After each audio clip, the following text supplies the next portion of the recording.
So one of the things I'd really love to get better at is step 4. Step 1 is ask. Contrast helps you. Step 2 is source answers. Step 3 is you get in the receiving mode. Step 4 is you're really good at being in the receiving mode. Funny that step 4 is just being good at step 3, but step 4 is just mastery of it. You care about feeling good, and you're playing the satisfaction game. And then step 5 is really our favorite step. That's when you are back in a contrasting moment and you're still happy.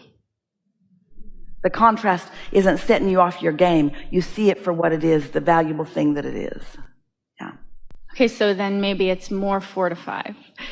So I've gotten fairly good at the first few steps a few days of the week. So there's 7 days a week, and don't pat yourself on the back too much. Step 1, that's a no-brainer. You can't get out of step 1. Life just happens and you launch rockets whether you want to or not. Step 2, we're doing. So the first 2 steps you get no credit whatsoever for. That's the universe, that's life coming at you. Step 3 is the first thing you got to do. And you know what it is? Be happy. We know it's a challenge. Feel good. And then you know what step 4 is? Like feeling good. That's all. Like it so much that you're willing to do it. Like it so much that you're willing to be aware. Like it so much that you're willing to catch it in the early subtle stages. Like it so much that you're willing to know when you are and know when you aren't. And, you know, you're very smart that you want to weave 4 and 5 together. Because step 5, which is being in step 1 and not being upset about it, that's really because you've mastered step 4. Because you like so much feeling good, you're not willing to beat up on yourself anymore. So life came at you and gave you more contrast. Does that make you bad? No, that makes you fulfilling your reason for being. You didn't say, I'll go forth and I'll rid the world of contrast, or I'll go forth and I'll be oblivious to contrast. You said, I'll go forth and I'll accept contrast as my friend. The other morning, Esther woke up. We keep telling you, we wake her up. We feel happy about her life, so happy about her life that she goes, and then she looks at her clock and thinks, what the hell?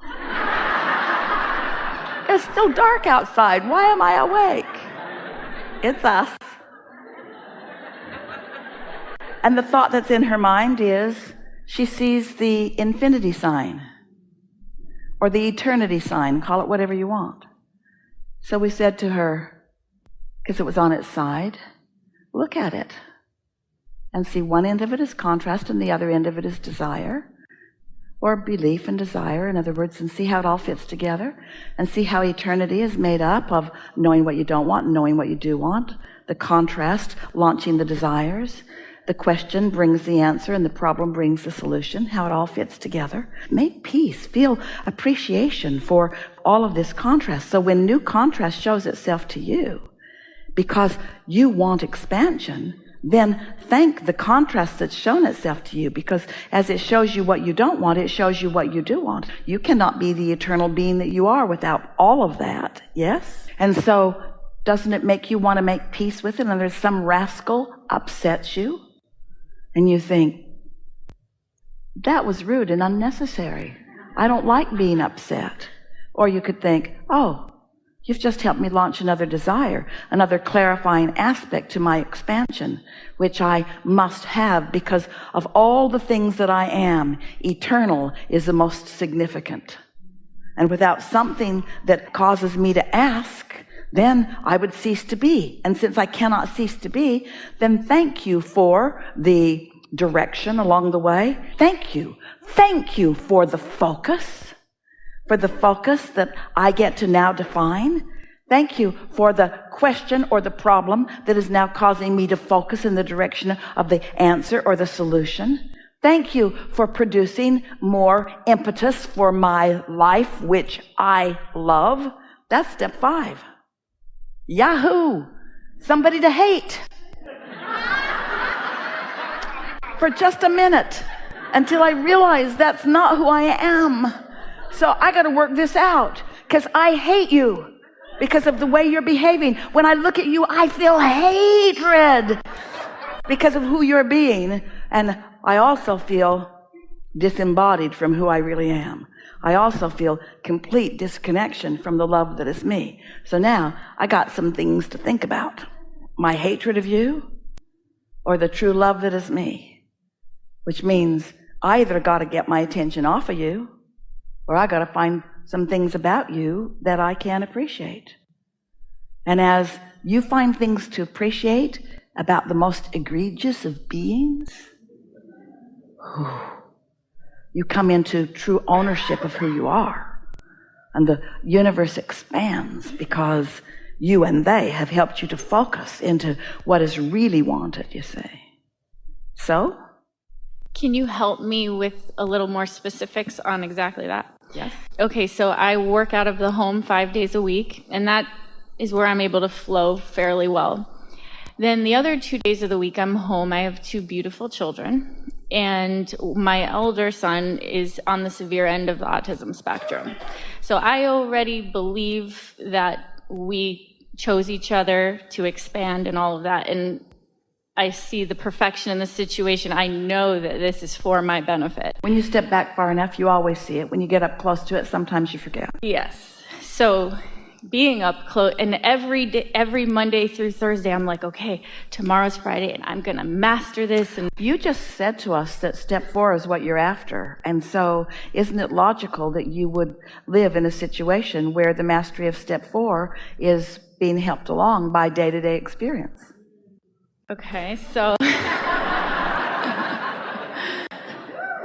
okay, so I'm in this situation where there's very intense contrast after contrast after contrast, like all day long. And it's almost like I feel like I don't even have the control anymore. Let us explain something to you. You're going to like this because we have not said this before. So you're causing the universe to expand here with the clarity and intensity of this question. So just relax and let's take this new step forward together. So all things are expanding. We talked about that.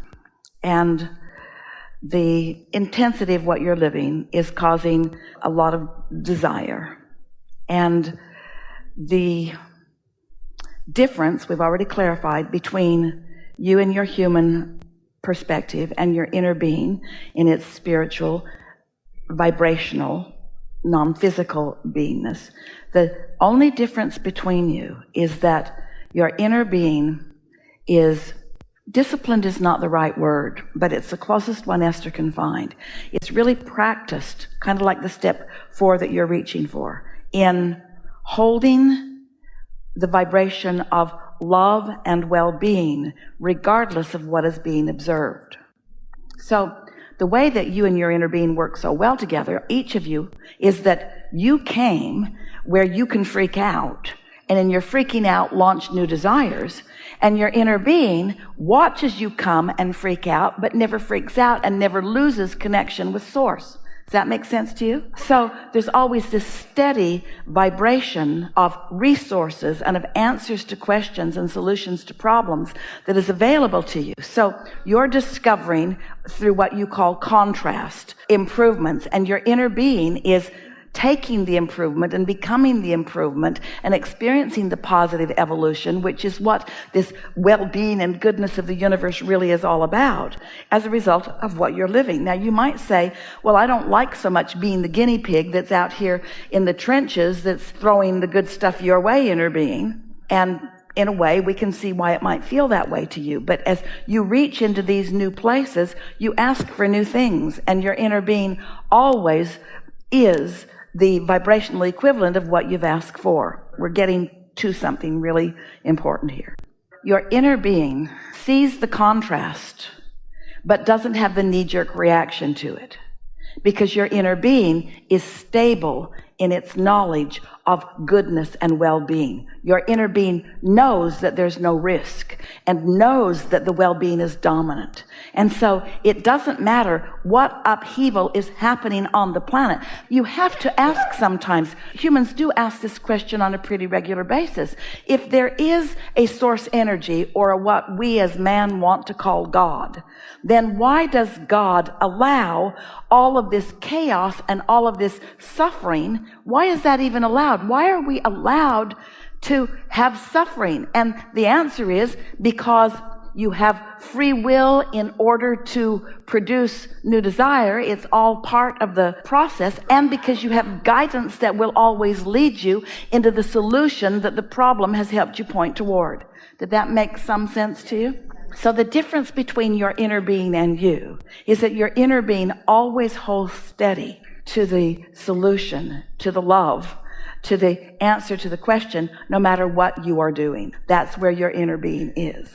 So when your desire is as you just told us it was, when your desire is to feel the feeling of alignment more than it is to fix any problem, then you will see the problems as your inner being sees the problems, and instead of looking like problems, they will look like opportunities. Instead of suffering within them, you will revel within them. Are you following us at all? It's like Esther broke everything on an etagere. She was dusting, and one shelf got loose, and it broke the next and the next and the next, and all the treasures that they'd gathered for the first 10 years of their life together were all in a crumbled pile of broken glass. And Jerry, when he heard the crash, came running. He said, "Oh, good, something to want." He saw no problem with a crumpled pile of glass, because it just meant there were a lot of empty shelves that could be filled with more treasures.